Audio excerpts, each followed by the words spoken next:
I don't think that you should be ending human life.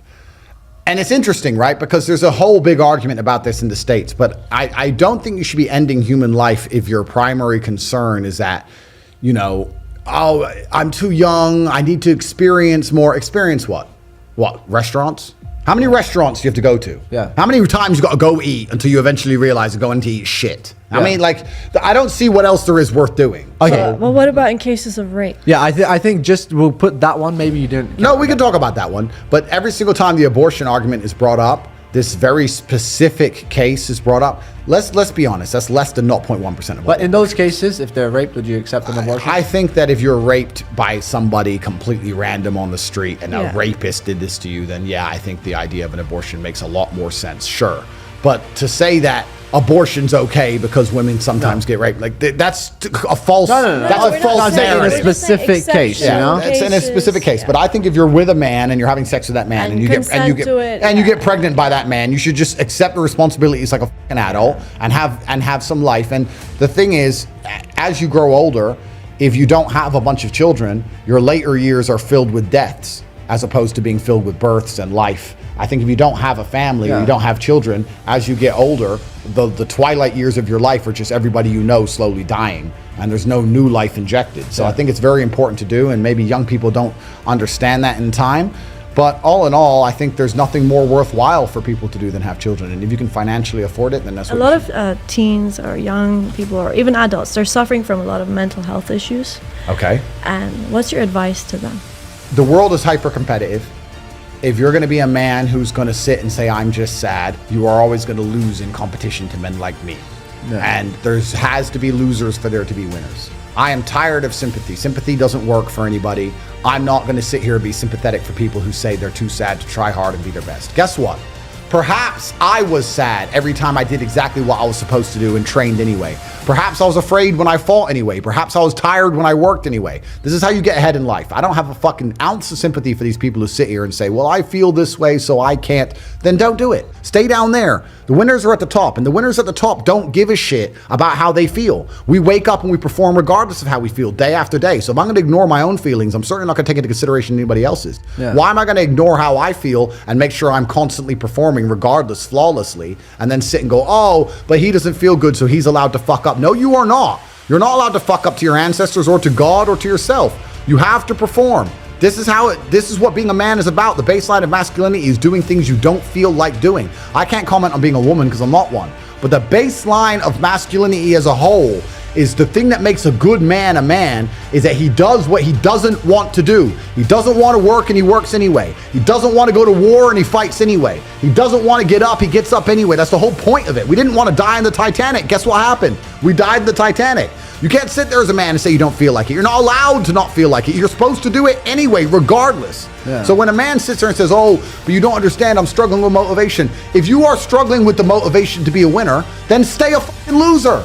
No problem. Stay a loser. Don't care. Because in my circle, there's no losers around me. Your energy is disgusting. I find it revolting. I don't like weakness around me, even near me. Even people coming up saying hello to me. If you're depressed, don't even shake my hand. I do not have time for losers on any regard. Winners only. Yeah.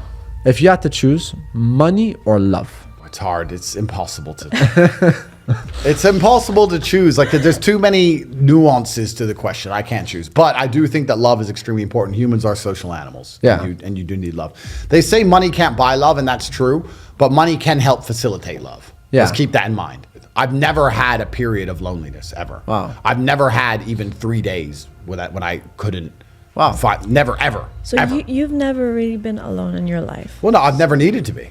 So do you? I could be, and I'm saying I could take a week away and go by myself somewhere. I'm saying I've never had a period where I didn't have a girl who was in love with me ever.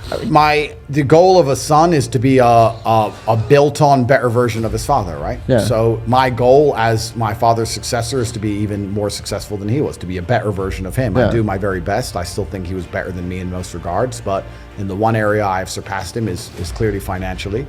But my father had a different mission, and he was focused on what he did, and he did a fantastic job of it. But yeah, he was not financially successful.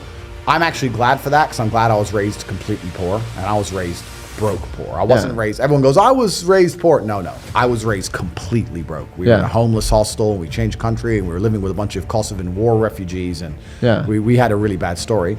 But that's been good for me. That was part of the life plan that God made for me. But yeah, my father was not financially successful. I am, and that's actually plaguing me a bit because I don't want my kids to be raised rich. So I have to find a solution for this. Wow, really, son? I'm so proud of you. It was just like, well, duh. It was always very much like that. Yeah, like, you're gonna make it. Hey, Dad, I'm the most Googled man in the world, and I've got hundreds of millions of dollars. Duh, you're Tate.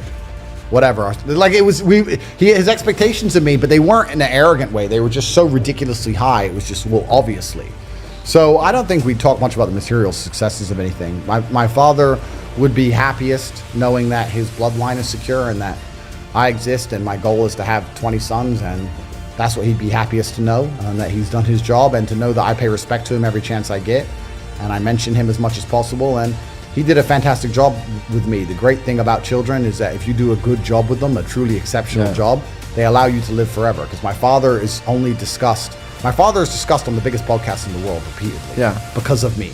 No, I love that. Which is good. I'm such a fantastic person that they discuss my origin, which means my dad is discussed. So if I do a fantastic job with my son, I will be discussed on the biggest podcast of the future, and you get to stay alive forever. Yeah. So that's going to be the end goal, and I feel that I'm doing him justice and the ancestors justice and the last name justice. In fact, I know I am.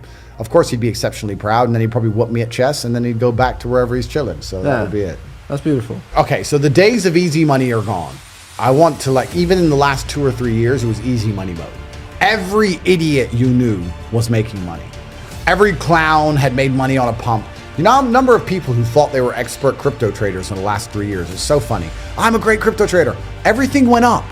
It all went up. What do you mean you're a great trader? You could have bought anything. You bought poo dick coin and made money. Of course you're a trader. Like that, all that shit's over, right? So all the easy money's gone. It's all cyclical. So all the amateurs are going to start suffering because now we're entering the realm of the professional, and making money is going to be harder than it's ever been. Yeah. All the free money's disappearing. You have to become very, very confident and competent. And that's one of the things about the last few years.